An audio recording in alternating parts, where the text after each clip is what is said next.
Melvin, shall we get started? Yes, let's do it. I think we're just 4 past the hour, so awesome. Well, thank you everyone for joining us today. We're really excited to have you part of this webinar series. First being 3 effective tools to increase Hispanic student success. My name is Corey Pender. I am been with Upswing for a little short of 4 months now. I've been in education technology for quite a while, and really excited to work with the group of students we work with today, getting them through their university, and ultimately persisting in receiving that all-important college education. Turn over to Melvin. Hi, good morning, everyone. So great to see everyone today. My name is Melvin Hines, and I'm the co-founder and CEO of Upswing.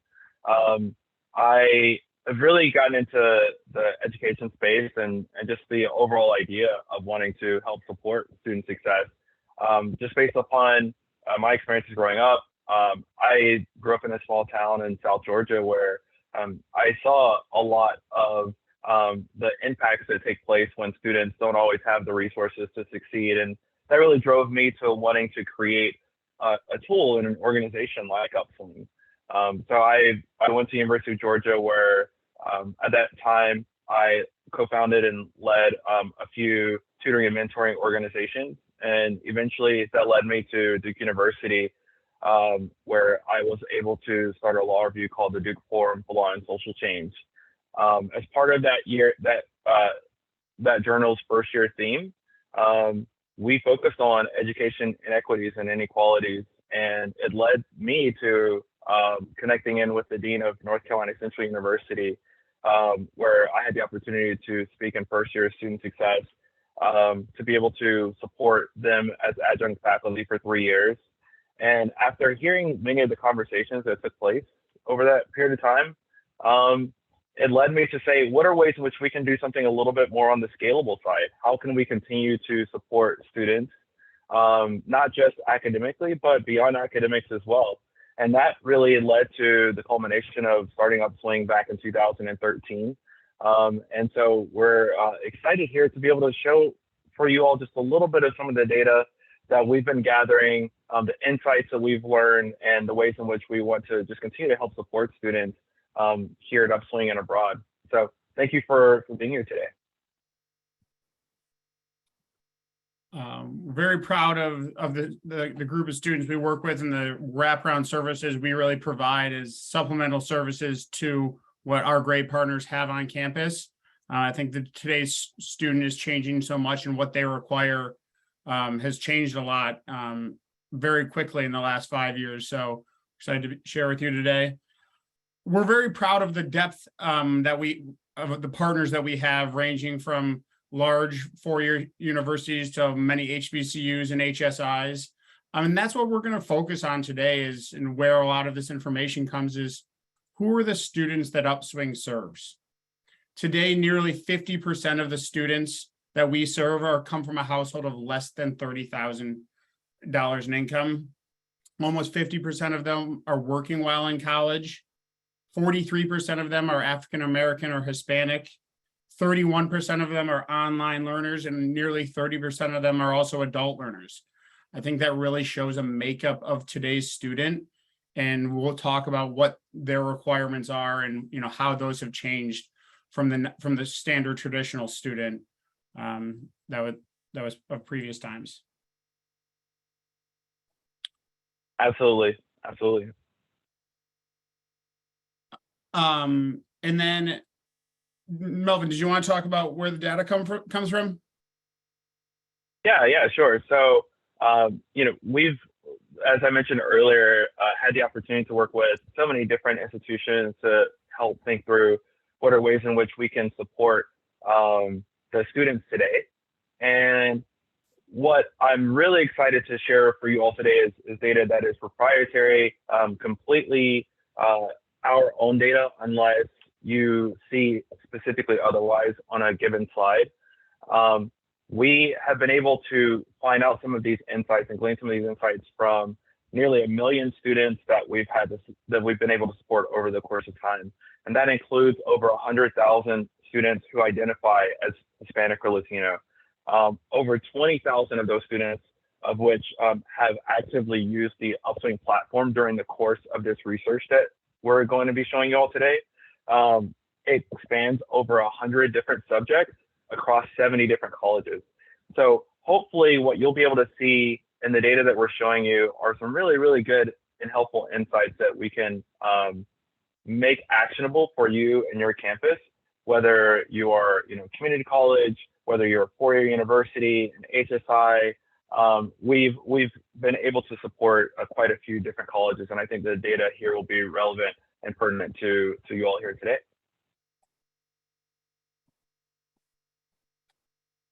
So before we jump in, there are really 3 points that we wanted to make sure that everyone just kind of takes back and thinks about. The first one is that we're going to be talking a lot in this particular webinar, because we only have a good 50 minutes or so about academic interventions.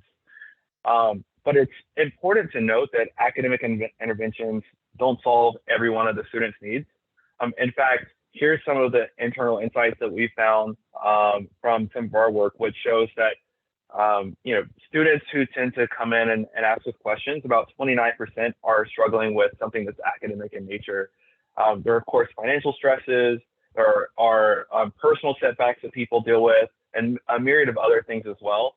But today we're going to be focusing on that blue pie slice there that's specific to academics. The second thing that we wanted to make sure that everyone walks away with is just an understanding that while we're going to be specifically focusing on Hispanic and Latino students, or students identified as Hispanic Latino, it's not a monolithic group. There are a myriad of different reasons and aspects that are going to have impacts on all different students as they're coming in to get help in your learning center, or as they're talking to your campus.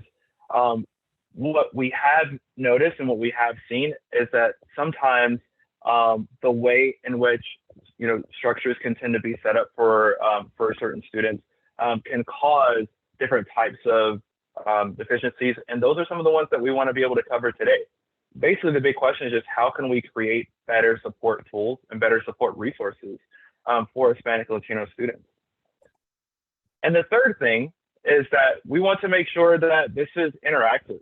I love to have conversations. For everyone out there who knows me, I love to have conversations with different people, get to understand what the needs are, what are some of the things that we're seeing. I love to really kind of strategize about some of those things. And so as we're going throughout this webinar, we're going to have a few different interactive pieces that are in here. It would be really great to have your participation in those as well. I've already seen so much come through with the Q&A section, so I'm already excited to see what's going to be taking place moving forward. So thank you all for joining today, and yeah, excited to get started. Awesome. Melvin, do you have the poll available on your screen to get us interactive right away? I do. Awesome. So, yep, good to go. So we're going to start with a question for you all.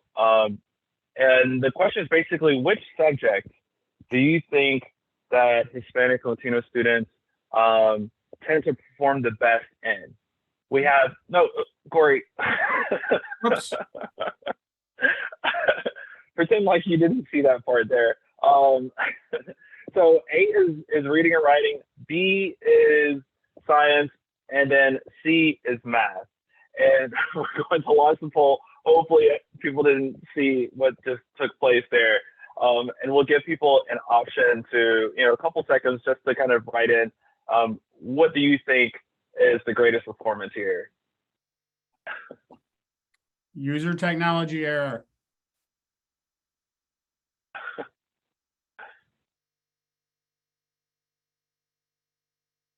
Okay, so it looks like it's, it actually is looking like a pretty even split that's taking place here. We have 46 responses so far, 47 responses, still going up. And it looks like people, 29% of you all said, 29% of you all said science, which is B.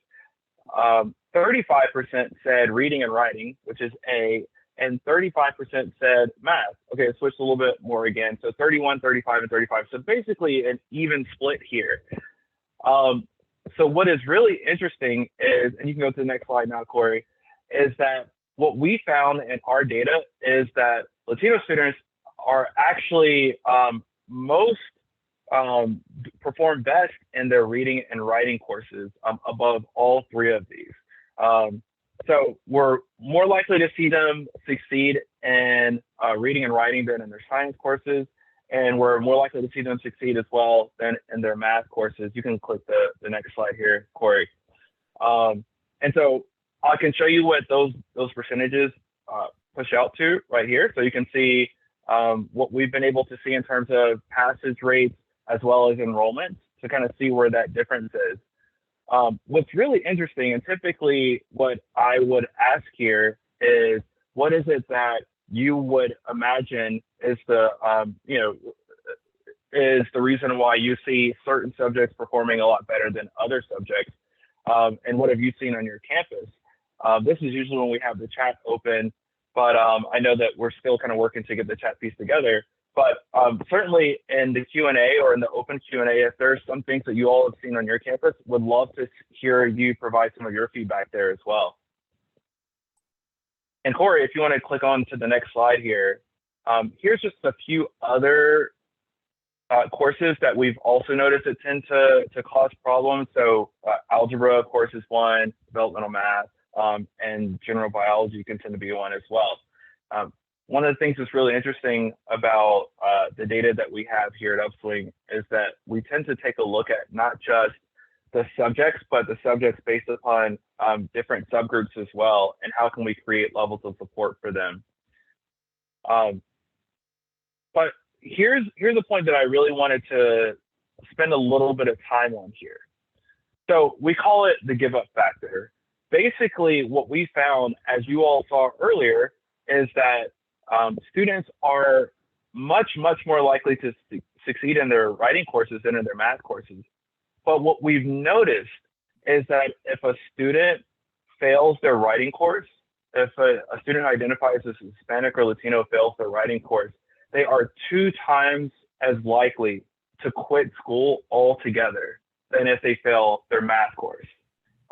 In other words, if they find that they're not doing very well in math, it isn't a barrier to their overall, as much of a barrier to their overall success as we've seen in their writing courses.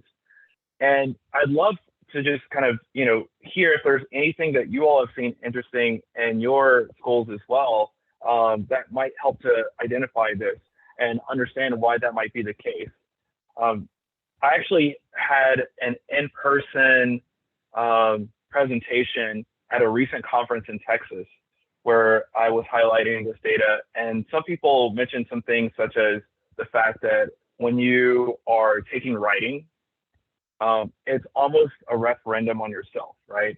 If you're not always the best at math, it's kind of considered, well, not everyone is great at math, and math, is hard and those types of things. But when you actually write a personal statement, or when you're using your own language and then you get a bad grade, it sometimes feels a little bit more like it is an indictment on you and your skill sets. And so perhaps that might be part of the reason why we're seeing such the big drop off that's here. But would certainly love to see in some of the conversations taking place here, what are some of the things that you're seeing on your campus as well.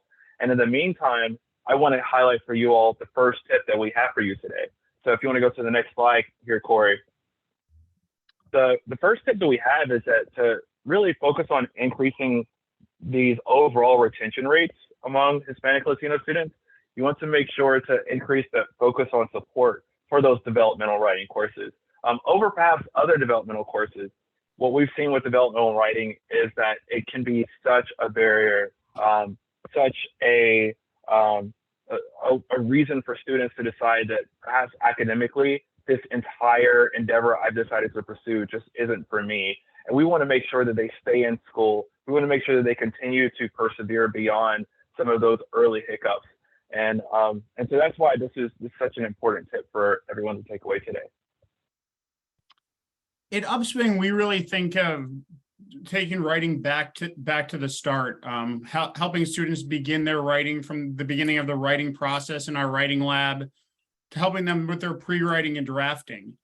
I think a big part of learning writing, and there's been great points made in the chat here, is that writing is a form of communication where math is just a function.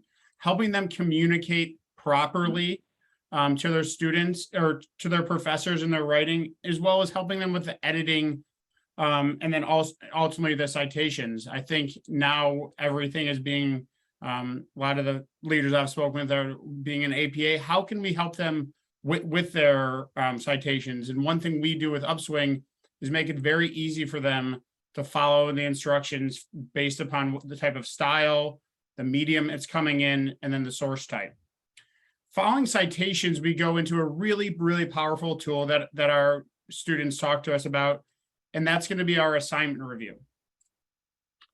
When I asked some students why assignment review is so helpful, they spoke about it because it's not as in person.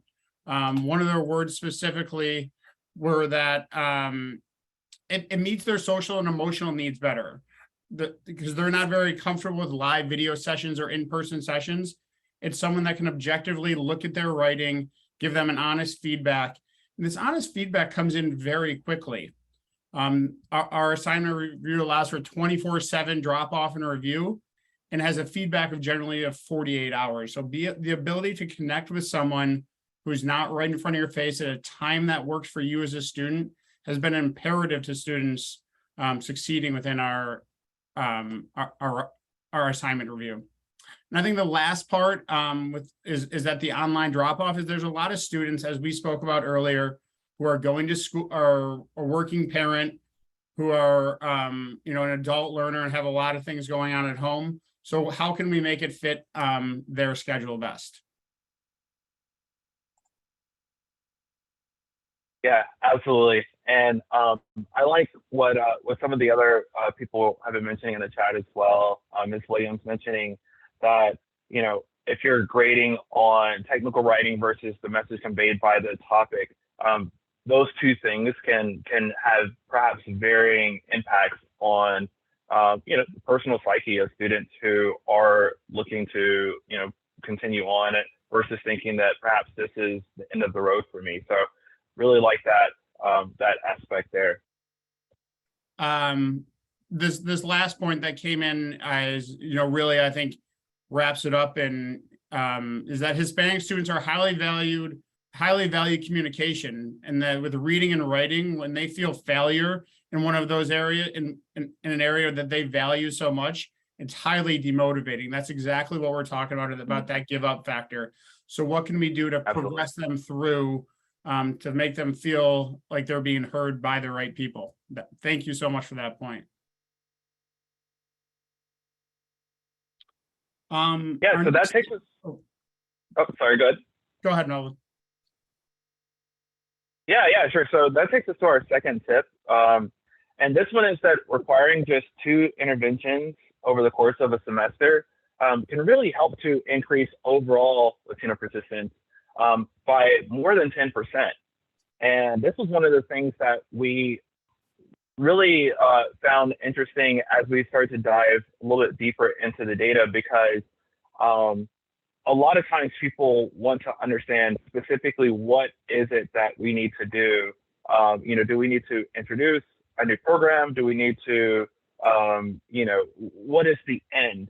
And I think a lot of times what is missing is that sometimes it's just the means, right? It's the ability for someone to have the feeling that someone cares about them, that someone's outreaching to give them that level of support. And it's really, really interesting to see the data that's come through here as well. So if you want to go to the next slide, Corey. The first thing that we noticed when we took a look at the data was that we basically took all student users that were using the Upswing platform, showed the impact that was there, and we stratified them based upon the number of interventions that took place over the course of a semester.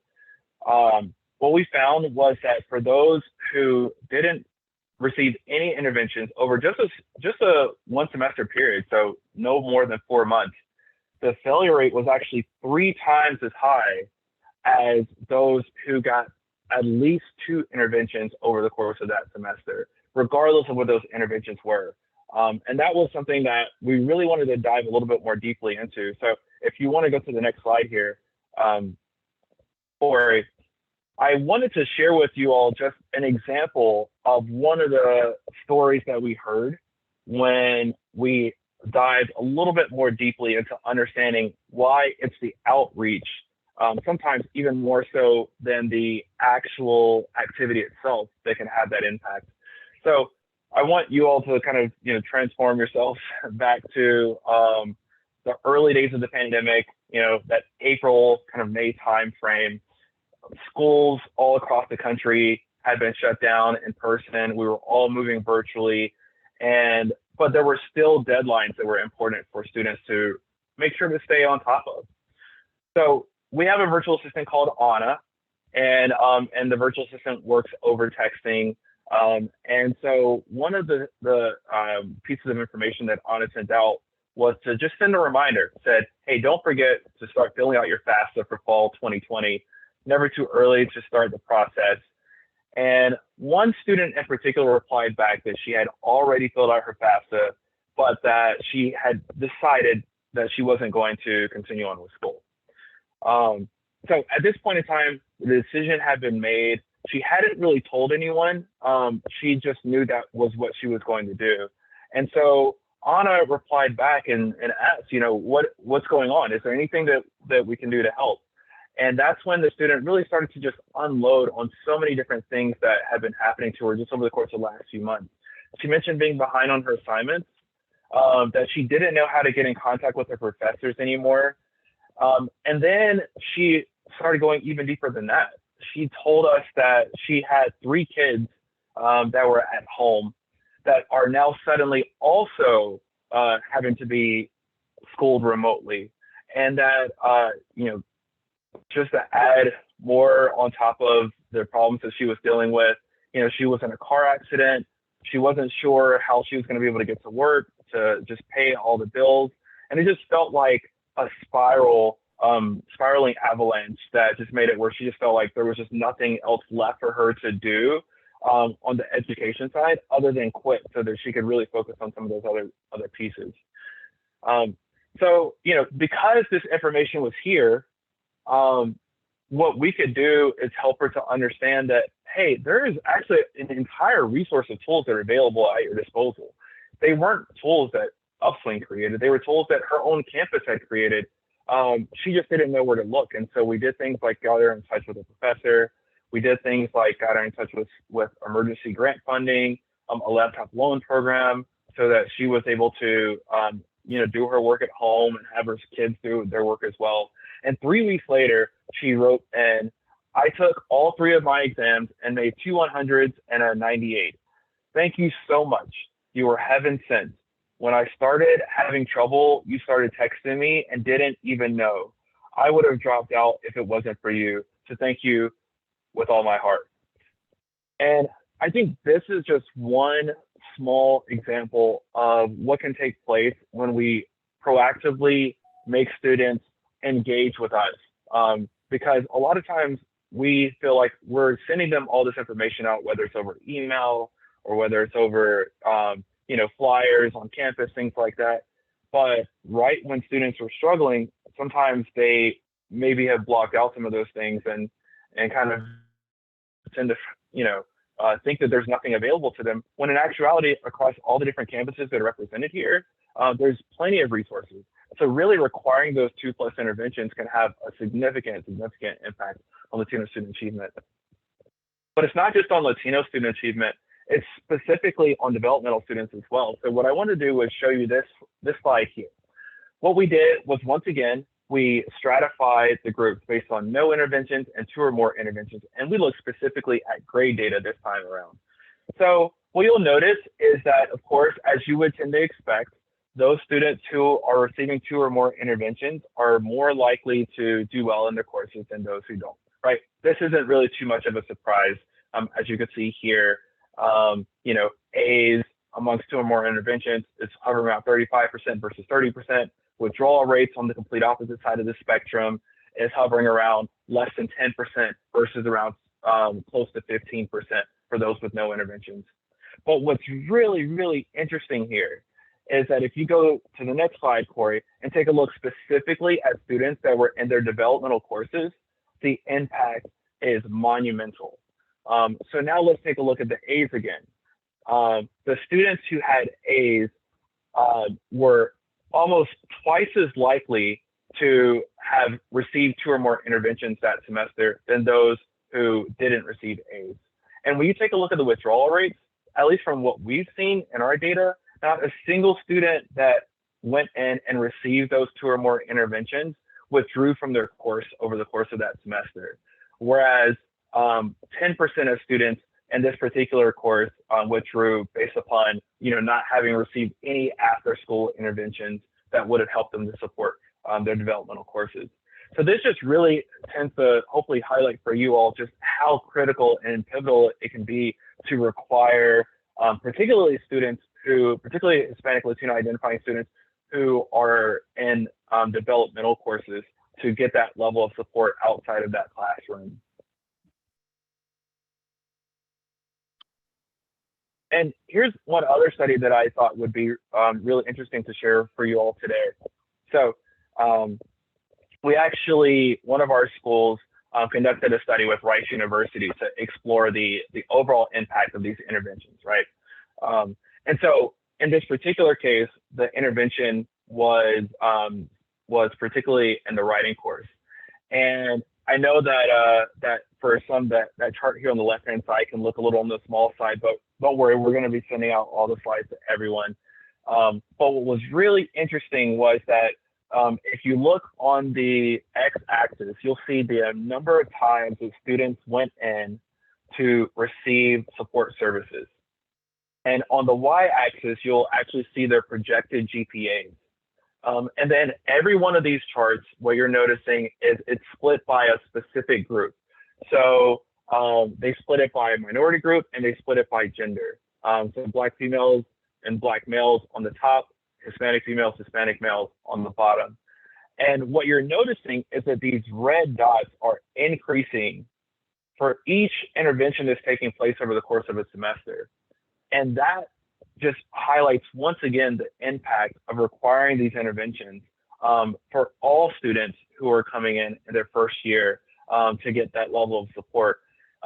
So and it's an entire 20-page report, but here's something that I thought was really interesting that the researchers concluded. They said to conclude, the Upswing service is effective at increasing student achievement, has a substantive impact on student grades, and significantly improves the GPAs of disadvantaged students. I love that they said this, that this is not to say that the system will just automatically turn these students into honor rolls by itself, but students motivated to use the system will find their overall grades improving, and even moderate usage, just 3 to 4 times in a semester, is enough to improve student letter grades from high B's to C's to A's or B's.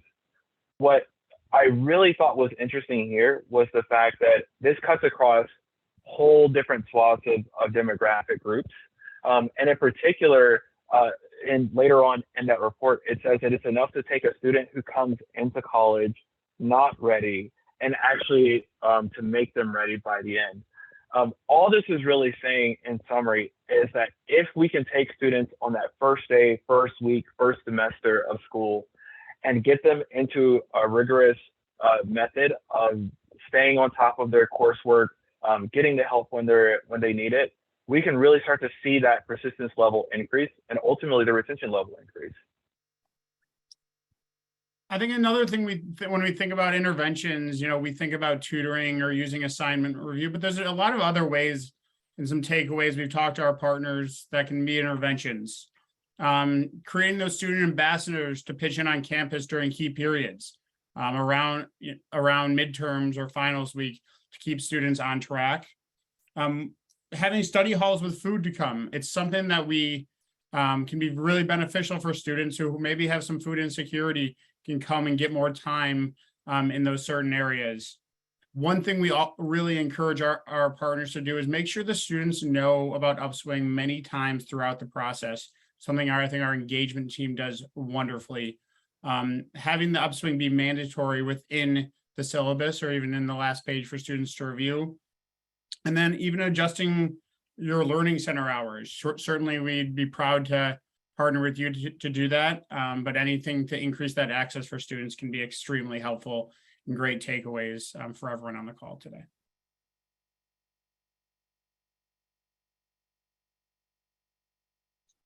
And here's a quick part about Anna. I think Anna is, extremely powerful tool for each of our partners to help schedule meetings, to help keep students mentally focused on the goal at hand to receive that education, or even just to mentally check in on students' well-being.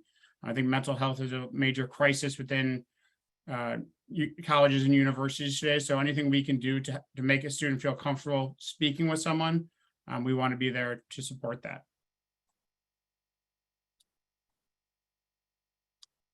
And the last tip is going to be making sure you're aware of the crutch effect.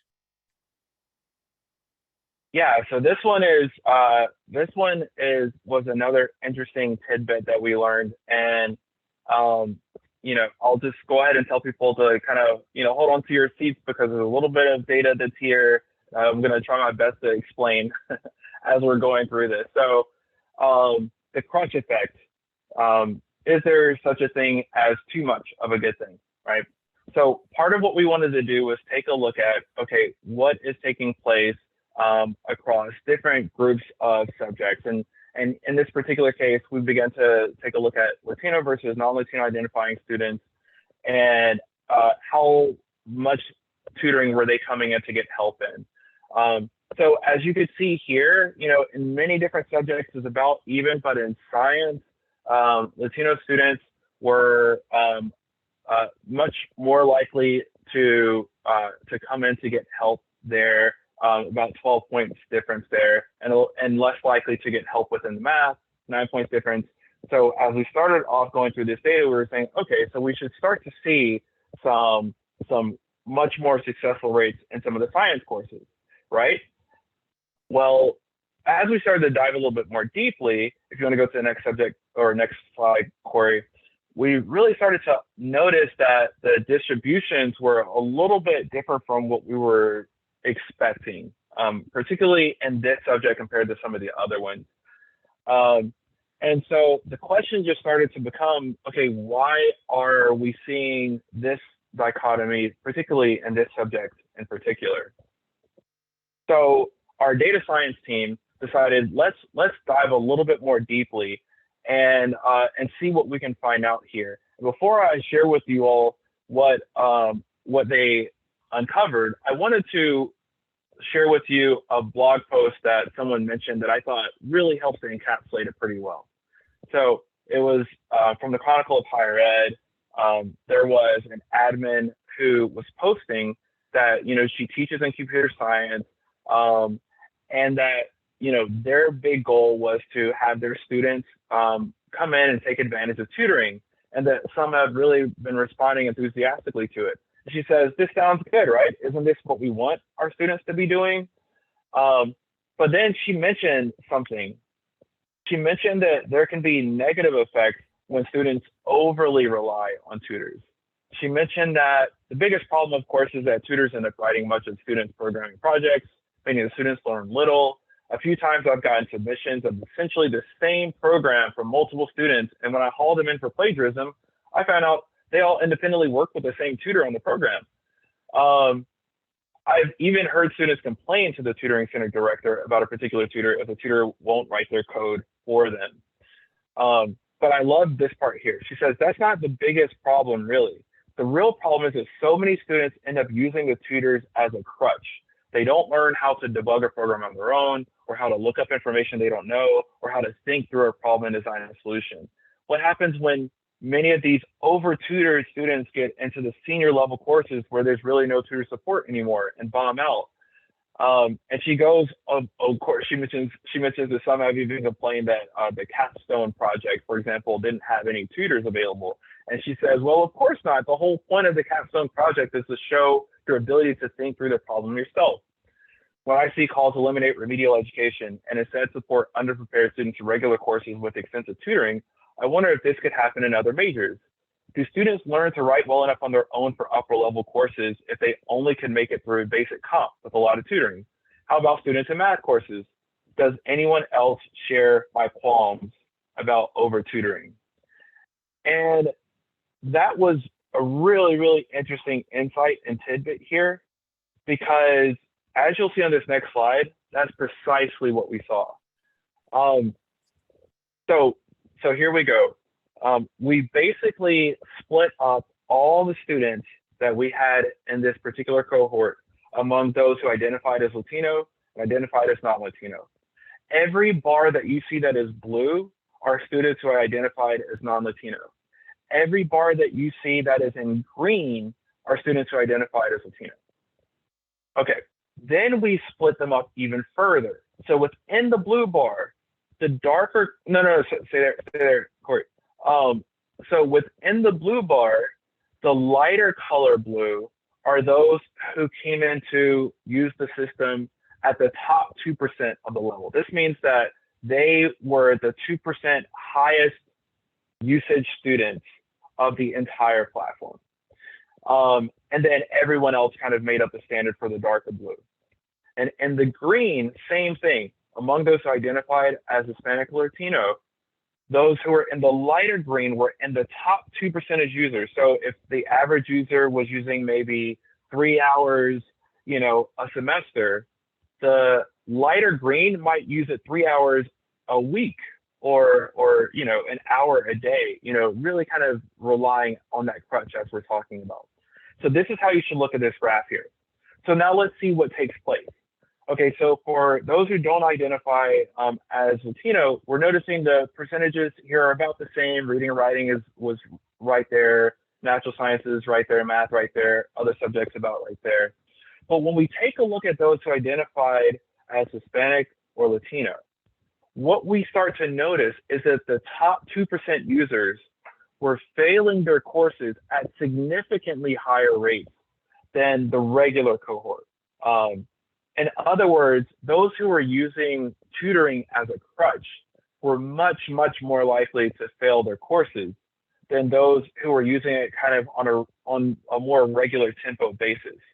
And this is an alert that everyone should be just on top of and thinking about, because if you're seeing a certain student coming in over and over again, there could be other underlying factors that require that student to get perhaps a little bit more attention on, hey, let me know what's going on in your life. Let me know what you're struggling with, or if this is even the right major for you, as opposed to kind of seeing it as just automatically a good thing. Because this is a difference that we only found out as we really started digging really deeply into our data to find this information out.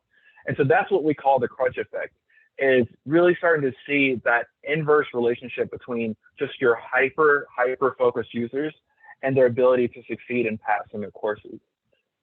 So what does Upswing do to try to overcome this effect? When we have our own platform, there's 3 things, and I'll let Corey share some of those things that we're doing. So Upswing is an entire team as the part of their partnership. And one person we have on our team, or a couple of people we have, are our heroes that are helping you alert to students when they're seeking help in subjects too frequently, with early alerts, letting you know when they're coming in. We can help identify those students who are abandoning sessions and what is being discussed, and try to get to the root cause of the problem for the student, and let the administrator know about that. And so the admin can have a face-to-face discussion. I think Upswing is here with you throughout the entire partnership to make sure students aren't falling off and are using the supplemental resources for the right reasons and getting the right learnings out of it, so that they can continue to succeed and connect with the right professors. So in summary, of our 3 tips for Hispanic students, increasing Hispanic student success is to increase the focus and support of developmental writing to ensure students stay motivated and continue on with their courses. Our second tip is to require at least 2 interventions per semester, particularly among developmental students, to increase persistence by more than 10%. And then lastly, beware of that crutch effect. Is too much tutoring too much for a student? What can we do to get to the root cause of that problem? So now we want to open it up to question and answer. And there were a couple great questions that came in. I want to address the first one is, what do you do if we have a small team and just a few volunteers? Melvin, do you want to take that one? Yeah, sure. So just to clarify, the small team being the small team of student success staff or learning center staff, that type of thing. That was my understanding correct? of the question. Yes. Yeah. So definitely a really good question. I think the real crux here is an understanding of how can we amplify the work of a few people to really try to, help support hundreds or thousands of students. And this is something that I know learning centers, especially with tight budgets, are dealing with all across the country. We've seen a couple of things work really well. The first is creating ways and opportunities for your students to get together as groups is a really effective way. It's something that we've seen people do at, for example, Durham Tech, right down the street actually from where we are. That they create group sessions. And I remember when I was talking with the director there, he mentioned that one of the big benefits of these group aspects is that students don't just learn from your staff, but they learn from their fellow peers as well. And I remember, when we asked some questions about that, one of the things he mentioned was that you want to make sure it's big enough that it's, inviting conversation, but small enough that it doesn't cause any one particular person to feel either left out or not smart enough to be part of that group. And so I remember him mentioning that, he really tries to keep it around the 3 to 5 range within those groups. It's actually something that we allow within our Upswing platform as well, group sessions where people can come together and learn from each other as well as the professors. The second thing is to utilize different tools. I think that the prevalence of texting technologies has really helped to take a small but mighty team and expand it, just way more than what they might have originally anticipated. We work with the United Negro College Fund, UNCF, for example, and that was one of the concerns that they had originally, was that by the time they got through the entire list of students that they wanted to support, it would be the new semester and they had to start all over again. And students wouldn't reply to, phone calls and things like that. And so one of the benefits of utilizing texting, but not texting, it's really key to note that it's not texting as a means to just blast out what was already being sent over email. It's texting as a means to ask personalized, intrusive questions to get students to reply. The benefit of doing that is that you're going to see a level of engagement from your students that you probably wouldn't have anticipated. And now you can use your very limited staff just on those students themselves to get them to where they need to be. And everyone feels like they're being supported at the same time. So those are 2 ways in which I would suggest to be really helpful and supportive. Awesome. There was another question that came in that since COVID has been challenging to get people back into our learning center to get help, how have you seen ways to increase engagement? Yeah. Very, very, very good question. I've spoken to quite a few just administration staff members who've mentioned that since reopening their doors, they've seen the number of students who are back in person at maybe 50% of where it was before, but what was really interesting was another tidbit. This actually came from I had the opportunity to speak to someone at Sampson Community College a few weeks ago who mentioned something that I hadn't thought of before, which was the fact that, particularly among community colleges that are 2 years, COVID itself was also 2 years. So all the goodwill that has been built up amongst learning centers and student success centers and advising and, peer tutoring programs to help support students, that knowledge that was there, much of it has been lost because all of a sudden you have a whole brand new group of students who don't know anything about those in-person services anymore. And those same students were remote for the last 2 years of their high school career. So how can we start to bridge those gaps again? How can we start to create, build back those muscles that have atrophied over the course of this COVID pandemic? There's a couple of things that I would really suggest. I think that first and foremost is utilizing professors and adjunct faculty members just to the greatest extent possible to increase that level of engagement. One of the things that we've done with Upswing is send out these kind of care packages, if you will, to adjunct faculty and professors, because what we want to do is just make sure it is top of mind with the schools that we partner with, that if a student is struggling in a course, their professor is going to tell them, this is where you need to go. If a student has any questions about anything, their professor is going to tell them this is where they need to go. So really having that relationship with adjunct faculty members, with professors, with instructors, basically everyone who is meeting with that student on a day-to-day basis, I think is really key.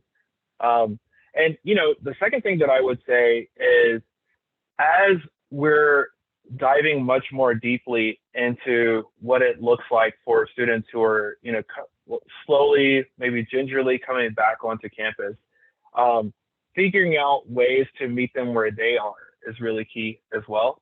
One of the things that we've really found to be helpful and supportive, and you actually saw this on one of the tips earlier in the slides, was I think it was Bladen Community College that we were talking about, is these campus ambassador programs, where in exchange for, say, maybe credit, or in exchange for work study payments or other types of things, you can have 1 to 2 students who kind of become your campus ambassador, your student ambassador, that does tabling events outside of places where students eat, or that are speaking maybe at the beginning of different intro courses. There have been a number of different things like that we've seen take place on various campuses that have been really, really helpful and instrumental to get students who might not have been paying attention to the flyers, might not have been paying attention to the emails, to say, I didn't know that that's a service that existed. Let me find out a little bit more. And it also helps to just expand the capabilities of those who have really, really small departments and are trying to do a whole lot with those departments.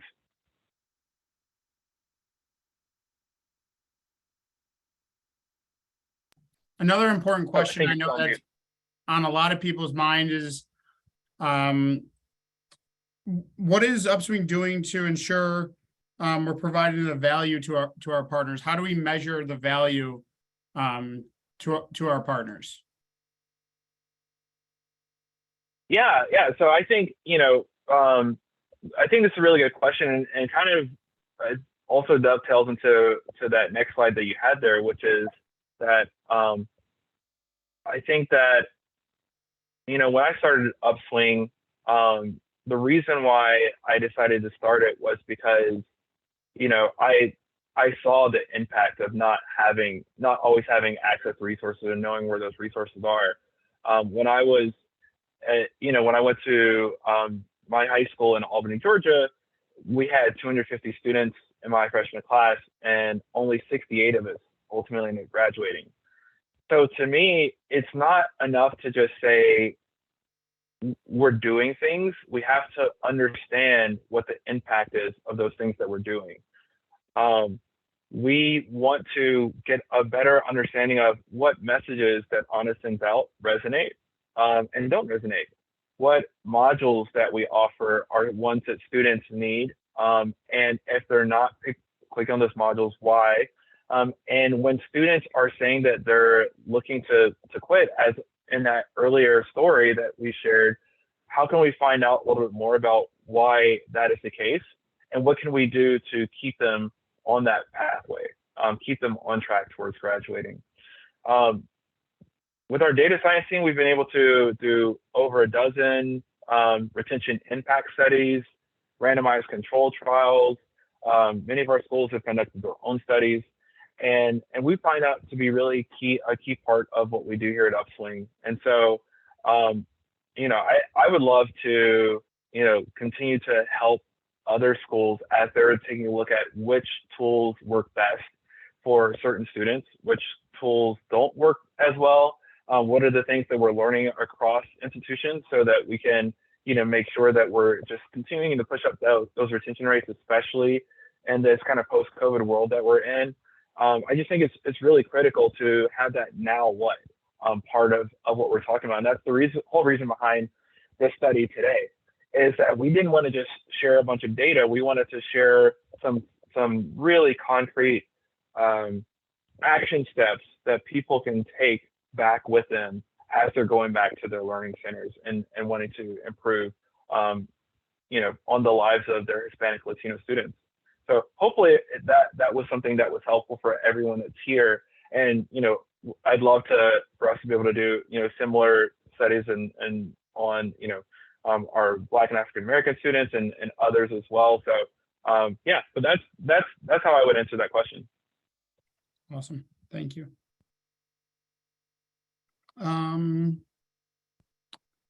There's a question as to whether the writing lab is unlimited or there are hours tied to it. That's something I can take, that our writing lab is unlimited. And there are some hours attached to the assignment review, but for a student to go in and help, learn how to write better, and the structure of, what they want to put together, that is completely free and unlimited to all students. And then I think the last thing I want to take is, and people ask, you can lead a horse to water, but how you can't make him drink. What are we doing to, help drive engagement for our partner universities? And we have an entire team dedicated to that, sharing best practices across all of our partners. I think we're all in this area for a reason, and that's to help students stay in school and persist to graduation of their 2-year or transfer into a 4-year and beyond. So I think, our engagement team is solely focused on helping drive user, admin, professor engagement so that students have the right resources when they need it. Anything to add to that, Melvin? No, I think that's spot on. And we'll continue to look at ways to kind of tweak that. I think that even as we hear from the people here today about some of the things that they find that works amongst their groups. I saw Ms. Williams actually chat in that she's creating a Latino group for first and second year students. As people are learning about best practices, I think we want to be able to learn and help and share amongst those as well.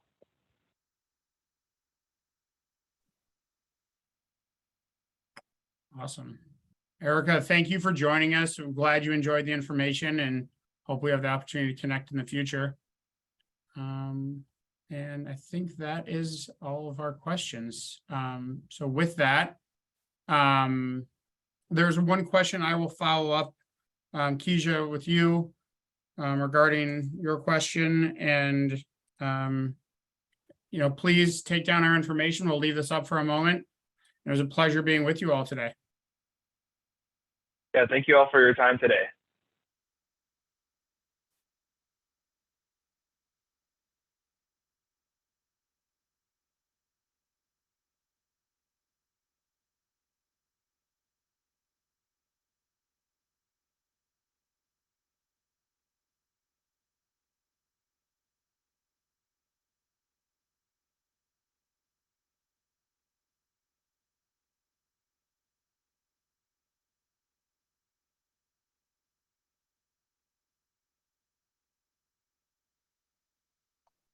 at this point, I'm going to end the webinar. Thank you, Melvin.